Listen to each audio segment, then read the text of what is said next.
Hello students, welcome back to your own digital learning station Prudence Coaching English class. Today we are going to discuss about the poem A Poison Tree by William Blake. We'll provide you the line by line explanation, and along with that you will get the source of the poem, important word notes and theme, rhyme scheme and meter of the poem, and the summary. Students, if you want all the question answer from this poem, just check the description box. There will get the link. Click on the link and watch the full video to learn about the question answer from this poem. This question answer will surely give you 100% marks. Students, if you find this content helpful, don't forget to subscribe and like this content. It will help us to provide you more helpful contents. So let's start this. Before the beginning, we should learn about the poet, which helps us in gaining our complete knowledge about the poem. Here the poet is William Blake, who was one of the major 18th and 19th century poets. He is sometimes grouped with the romantic poets like William Wordsworth and Samuel Taylor Coleridge. This poet was the poet of all ages. Means students, this poet has created something extraordinary which exists in modern time as well. His famous works include Songs of Innocence and Songs of Experience. His work could not get framed during his life, but later on he turned out to be a visionary poet of all the ages. He was against race discrimination and wrote for equal rights for all as well. He has also raised his hands against child labor issues as well. So let's start the description about this poem. Student, here you should know about the introduction of the poem, because this is somehow will gain our knowledge about the poem, which will obviously be helpful in writing question answers. So as you can see, the poem is taken from William Blake's masterpiece Songs of Experience. This poem was first published in the year 1794. The original title of this poem was Christian Forbearance, which was later changed so that it can reflect the better thoughts of the poet. The poem was published under the name A Poison Tree in the year 1830 in London University magazine. This poem, A Poison Tree, is about the hatred and corrupted effects of anger towards others. In this poem, the poet William Blake shares his experience with us that once he was angry with one of his friends and told him about his matter of annoyance. Consequently, his anger subsided. But in contrast, he tells that once he was angry with his friend, with his enemy, but he did not share his feelings of annoyance. As a result, his anger has grown up to that level that his vengeance has forced him to take revenge against his enemy. He symbolizes anger by a poison tree which was full of fruits. And here this apple actually symbolizing his anger against his enemy. Let's start this stanza's line by line explanation, which will help us to understand this poem better. Here is stanza 1. I was angry with my friend. I told my wrath. My wrath did end. I was angry with my foe. I told it not. My wrath did grow. So here in this stanza, the poet has used some difficult words like wrath and foe. Wrath means actually extreme anger, and foe means actually enemy.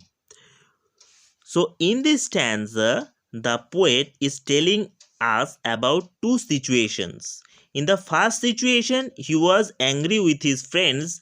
He shared his feelings and annoyance with his friends, which subsequently subsided his anger. But when he got angry with his enemy, he did not share his feelings and he kept his anger within himself. As a result, his anger started growing against his enemy.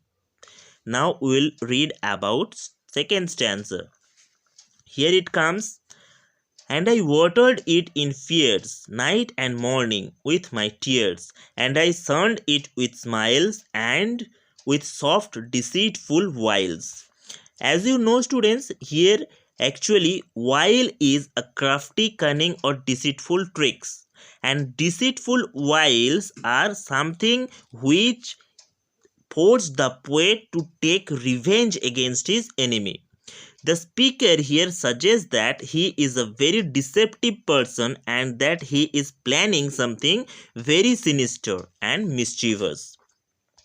In the second stanza, the poet says, when he did not disclose his anger to his enemy, it went on increasing and became a plant of a poison. That means became a poisonous plant.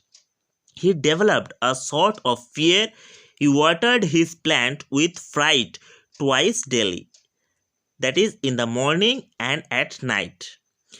This water came from his eyes in the form of tears out of anger and guiles. Both water and the sun are necessary for the growth of a tree. By the same way, the poet is saying here that he had concealed his anger within himself and pretended in front of his enemy that he is happy with him. As a result, his anger had grown like the growth of a tree. So here water and sun helped him in growing his tree of wrath. Now we'll learn about the third stanza. And it grew both day and night till it bore an apple bright. And my foe beheld its sign, and he knew that it was mine. In these lines, the poet tells us that as a result of his taking care of his tree, it grew day and night very rapidly. One day it brought an attractive fruit in the form of an apple. His enemy observed that the fruit was shining and beautiful. He wanted to have it cunningly. That means in this stanza, the poet is saying that he had concealed his anger within himself. As a result, it started growing. And the tree that he is metaphorically using here, it also started growing as his anger was growing time to time. This poisonous tree bore poisonous apple fruit. His enemy assumed that here the speaker was happy with him. But in contrast, the speaker was terribly angry against his enemy. And underneath his mind, he was planning something sinister against his enemy so that he can take revenge. But here the enemy was thinking that this narrator was not only behaving well with him, but also he is a very foolish one. As a result, he was entrapped into the particular trick designed by this narrator. The enemy was just beguiled. Now the fourth stanza.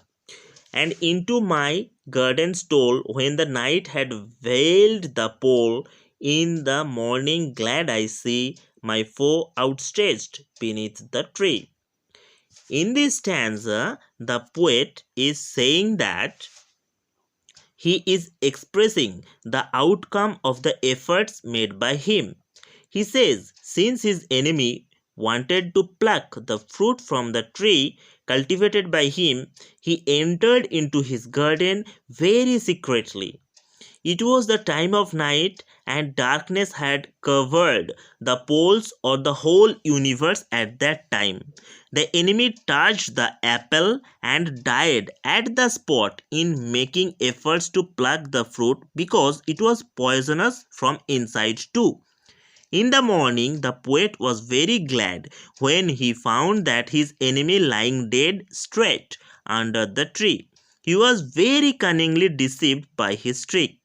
The gist of the poem is that developing anger and hatred in itself are dangerous and very harmful.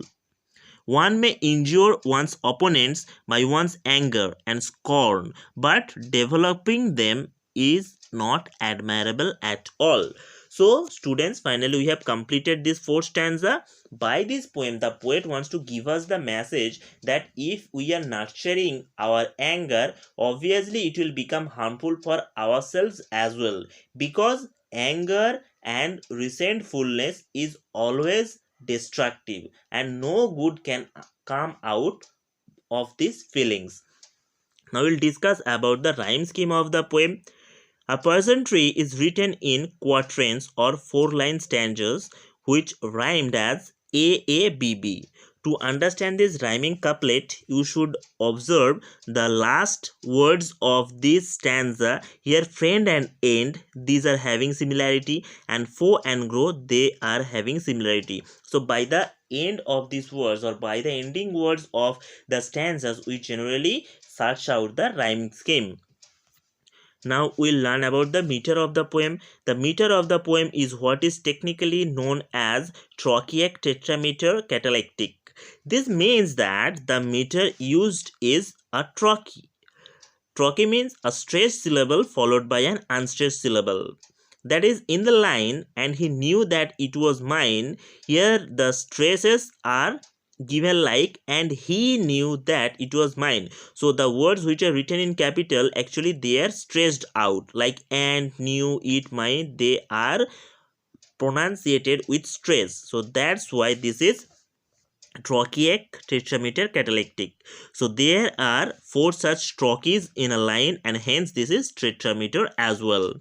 Now we'll discuss about the theme of the poem. The major themes of the poem A Poison Tree are anger, hatred, and revenge.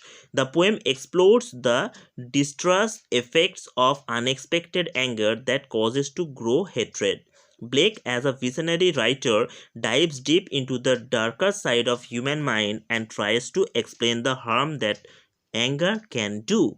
He also explains in the start of the poem that it is quite easy to forgive someone before start of growing of hatred, but when it starts to grow, its outcome is drastic. Now we'll learn about the summary of the poem. The speaker told their friend about his anger and annoyance, which subsequently subsided his anger. In contrast, the speaker didn't share his indignations and grievances with his enemy, and thus his anger grew at every moment. Now, the second stanza tells us that the speaker cultivated his anger as if it were something planted in a garden, metaphorically nourishing it with fears and tears both day and night. The speaker's smiles and other gentle deceptions used to hide the anger, in fact, only fed the anger further. Now, the third stanza tells us that the anger grew constantly until it became a poisonous tree, which bore a bright poisonous apple fruit. The speaker's enemy saw this apple shining, and he knew that it belonged to the speaker. The bright poisoned apple lured him to steal it. Now, the fourth stanza tells us that the enemy snuck into the speaker's garden during the dead of night. He stole the poisonous apple, and without considering its consequences, he ate it. Consequently, he died painfully. The next morning, the speaker is happy to see this enemy lying dead beneath the tree. So, finally, students, we have discussed everything about this poem. If you like this content, don't forget to subscribe, share, and hit the bell icon on the YouTube app to get the latest notification for the first. Thanks for watching, students. Have a nice day. Goodbye.